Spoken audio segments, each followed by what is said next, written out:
Olge head, tervitame aplausiga Laura Kirss. Ma palun, Laura.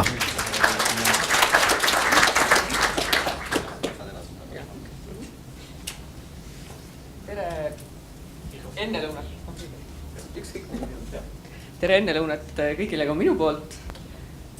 Minu praktika kogemusi meenutades on mul vist kaks sükest kiiret muljet sellega, et mu avaliku halduse praktika ühes ministeeriumis vist ei sisaldanud midagi sellist, mida ma ülikoolis olin õppinud, et seal siuke praktilise ja teoreetilise seos oli täiesti olematu, aga mu teine kogemus on seotud sellega, et mu isa võttis mind oma ettevõttes suveks sekretäri asendajaks ja siis ma tundsin sealt küll, et kõik need üldoskused, mida me täna räägime, et nendel noortel inimestel on puudu, et ega minul oli täpselt sama tunne, et ühtäkki ma pidin oskama igasugust probleeme lahendada, millest mul ei olnud aimugi, ma pidin oskama infot otsima igasugustest allikatest, pidin hakkama sama olukorras, kus mul ei olnud väga kedagi küsida, samas ettevõte pidi edasi toimima nagu ikka.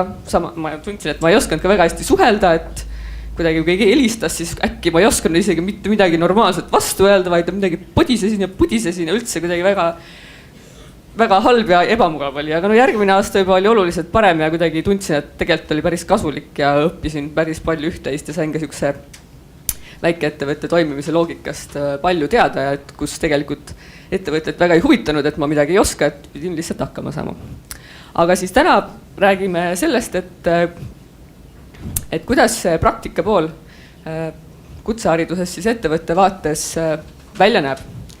See jutt, mida ma räägin, pärineb ühest Tarkade otsuste fondi uuringust, mille tellis Riigikantselei koostöös Haridus- ja Teadusministeeriumi ning Eesti Kaubanduskojaga. See toimus siis selle aasta kevadel ja see uuring oli eelkõige siis ajendatud sellest, et viimasel ajal ongi majanduskeskkonnas palju muudatusi toimunud ja kutseharidusega tööjõule pannakse järjest suurem lootusi selles osas, et nemad meie Eesti majandust ka tagant tõukavad ja arendavad ning kutsehariduses on ka palju toimunud nii sisulisi muudatusi kui ka siis kutsekoole on kõvasti renoveeritud, nad on saanud endale uusi õppevahendeid, sisustust, et oma õppe kvaliteeti parandada. Nüüd oli tarvis nagu mingi perioodi järel jälle nagu küsida ettevõtetelt, et mis te arvate, et kas te näete ka neid muudatusi, mis siis kutsehariduses on toimunud, et mis te arvate, kuidas kutsekoolidest tulevad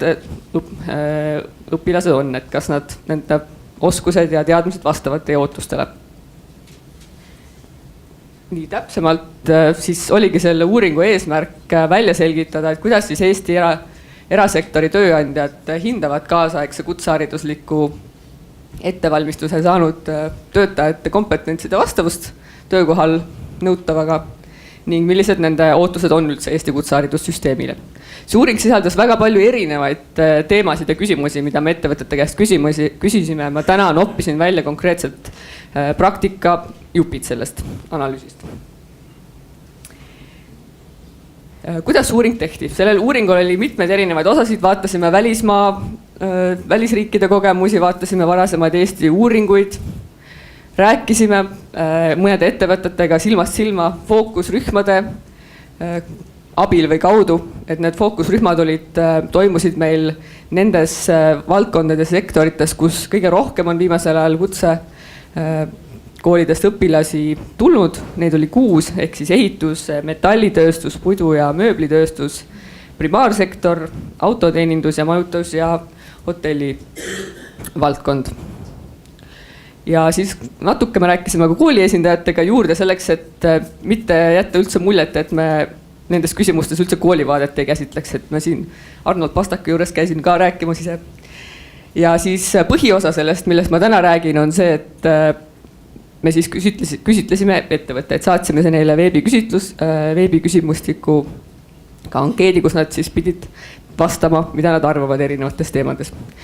Me saatsime selle küsitluse umbes 6000 ettevõttele, vastu saime siis natuke üle 400 vastuse ja 400 ettevõtet olid siis sellised, kes olid viimasel 5 aastal lõpetanud kutsekoolide inimesi kasutanud ja tööle võtnud. Või siis oli neil olnud praktikakogemus. 71% nendest ettevõtetest, kes meile vastasid, olid 10–49 töötajaga. Ülejäänud olid siis suuremad ja alla 10 töötajaga ettevõtetega me ei rääkinud. Natuke anda ka üldse ideed sellest, et kes need ettevõtted olid, siis kõige rohkem vastas meile 133 ettevõtted töötlevast tööstusest, järgnesid siis kaubandus ja sõidukite remont ning ehitus. Need on siis, nende vaated on seal valdavad selles jutus, mis edasi tuleb. Nii, aga siis kui palju ettevõtted, kes meile vastasid, kui palju nad olid üldse siis pakkunud kutsekoolide õpilastele võimalust praktikat sooritada, et need oli selles hulgas 3/4 ja mida suuremad ettevõtted need olid, seda rohkem nad olid praktikaga kokku puutunud. Suurettevõtetest 9-10 olid olnud praktikaga seotud, neil olid selles valdkonnas kogemused. Ja selgelt on praktika pakkumisel aktiivsemad ettevõtted, kes on siis tegevad esindusorganisatsioonides, ehk siis on oma valdkonna ja töövaldkonnas sellised aktiivsemad ja tuleviku ja arengute eest võitlevad.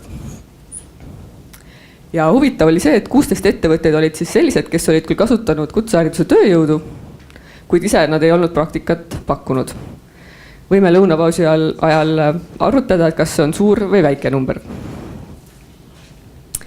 Aga siis me küsisime ka nendelt, kes praktikat ei olnud pakkunud, et miks nad seda ei tee. Ettevõtted ütlesid, et õppijad ei ole huvi tundnud nende ettevõttes toimuva praktika vastu. See oli kõige valdavam vastus. Teine probleem on rohkem praktiline, ehk siis see, et nagu ka siin varem öeldi, et tõesti, et ettevõtetel ei ole praktika juhendamiseks aega, et nad lihtsalt ei jõua seda teha, kuigi nad seda tahaksid teha. Me näeme siit jooniselt, ma loodan, et on näha, et samas on ikkagi ka näha sellist infopuudust, et ei olda teadlik praktika võimalustest ja kohati ettevõtted näevad, et nad ei näe praktikast kasu. Samas positiivne on see, et ükski vastaja ei öelnud, et tal oleks olnud otseselt mingi väga negatiivne kogemus praktika korraldamisel, et sellepärast on praktika korraldamise üldse ära lõpetanud.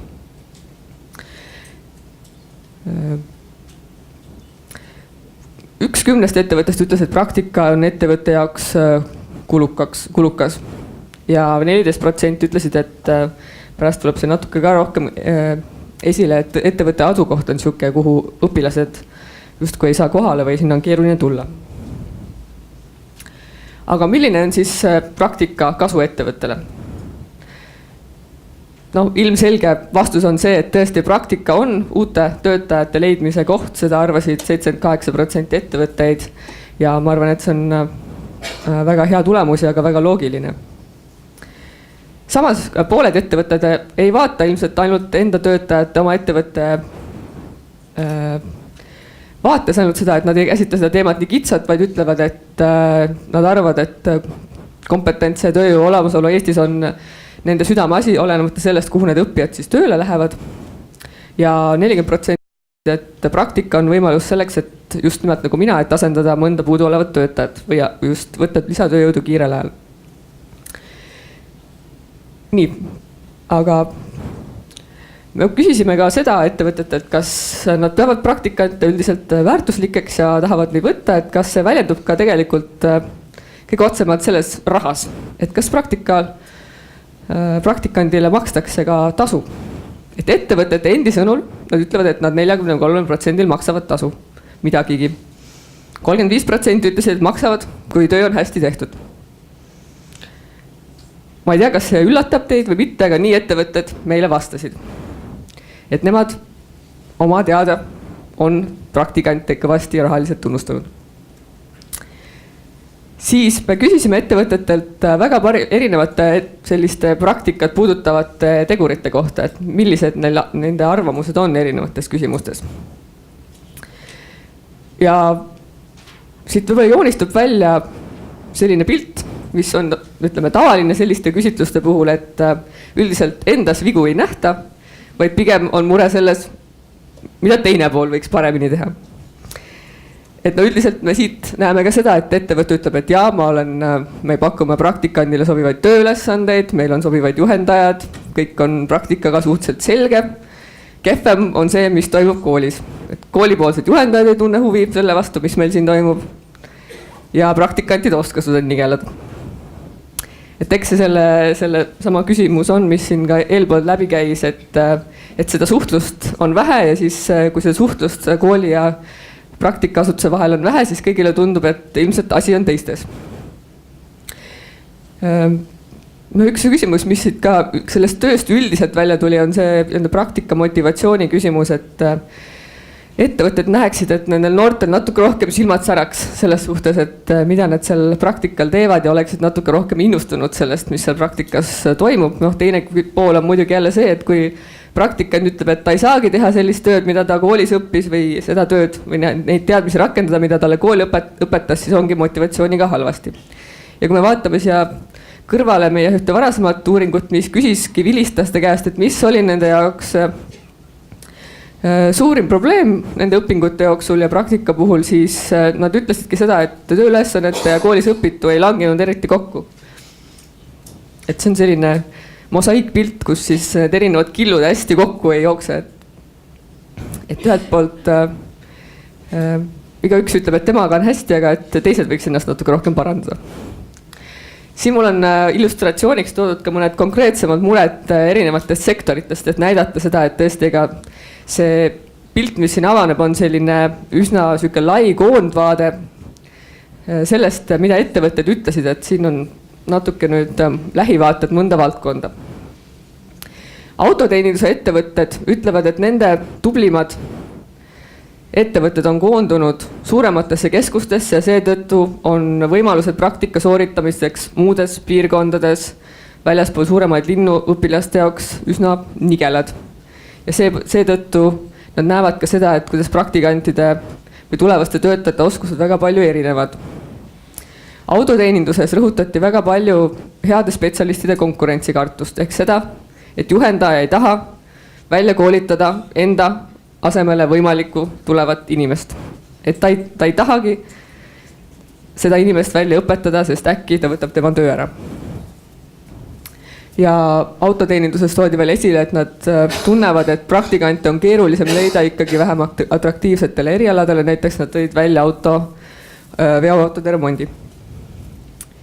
Metallitööstuse mure oli pigem see, et nende töö iseloom on selline, et töö kvaliteedile on nii suured nõudmised ja töö on nii suure riski või siis nii suure nagu vastutuse tasemega, et praktikandile on keeruline reaalseid tööülesandeid anda. Seal minu arust oli näide midagi keevitamisega, et noh, see on, kuna töö on nii keeruline, siis ei saa riskida sellega, et praktikant midagi ära rikub. See tähendab seda, et on vaja mõelda välja näidisülesandeid, mis omakorda on aja ja väga ressursimahukas. Metallitööstuse ettevõtted ütlesid veel seda, et nad näevad, et kutseõppeasutustes on sisseseade juba väga hea, aga seda ei osata kasutada ja see ei väljendu veel piisavalt õpilaste oskustes. Metallitööstuse ettevõtted kurtsid rohkem kui teised praktikandite sotsiaalsete oskuste üle ja nad oleks tahtnud rohkem koolile tagasisidet anda praktikantide oskuste kohta. Primaarsektori puhul oli põhimurekohaks see, et kus see praktika toimub, et jällegi õpilastel on keeruline liikuda siis praktikakohtade ja koolide vahel. Sellega seotud kulutused valmistavad muret.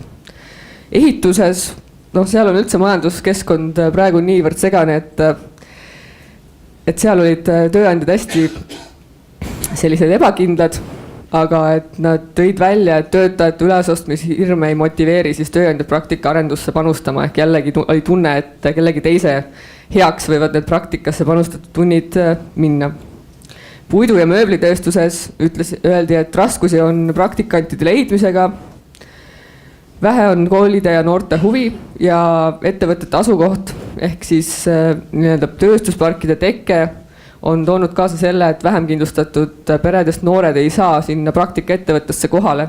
Et need ettevõtted asuvad kuskil linnaservades, kuhu on keeruline transpordiga kohale saada mõnikord. Teenindusettevõtted tõid välja, et nemad on üsna rahul selle kooliga koostööga. Samas on mure maapiirkondade noorte praktikakohtadega ja nemad tunneksid vajadust selle üle, et praktikat rahastataks natuke rohkem, kuna nad koolitavad kõvasti rohkem praktikante, kui nad tegelikult oma ettevõtetes vajavad.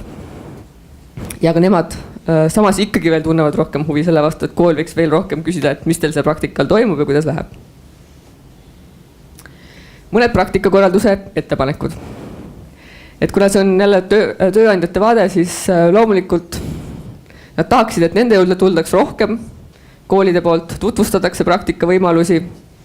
Kui nende käest küsida, kas te tahaksite rohkem raha, siis loomulikult nad ütlevad, et tahaksid selle praktika eest tasu saada.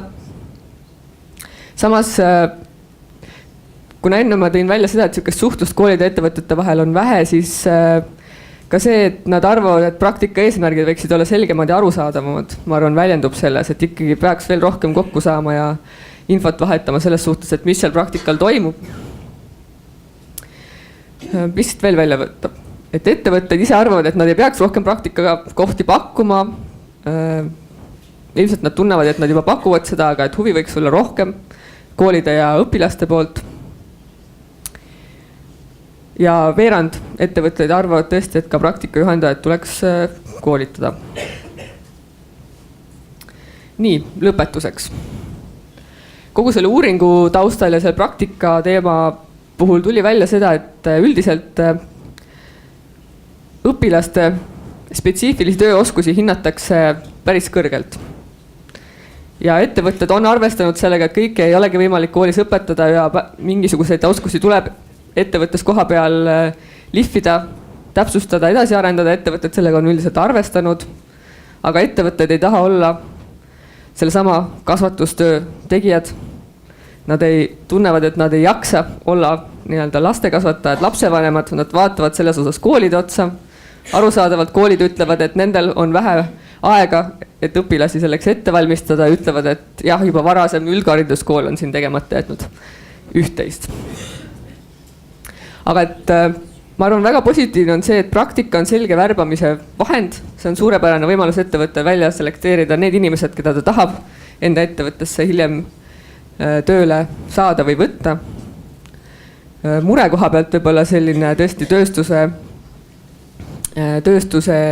tööstusparkide tekkimise tendents selles osas, et see võib hakata takistama ligipääsu praktikakohtadele, kui need tööstuspargid asuvad meil linnaservades ja mõnikord väga kaugel õppeasutustest, et just madalama sissetulekutega peredest õpilastel on probleem sinna ligipääs, et kuigi meile praegu kohati tundub, et kõikidel õpilastel, noortel on tänapäeval auto, siis tegelikult see päris nii ei ole.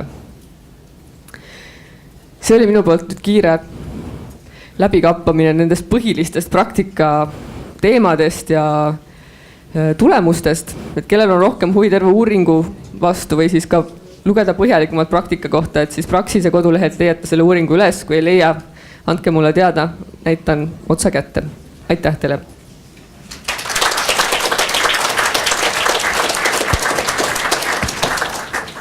Kuidas teile tundus need uuringud? Seal oli väga palju tegelikult informatsiooni.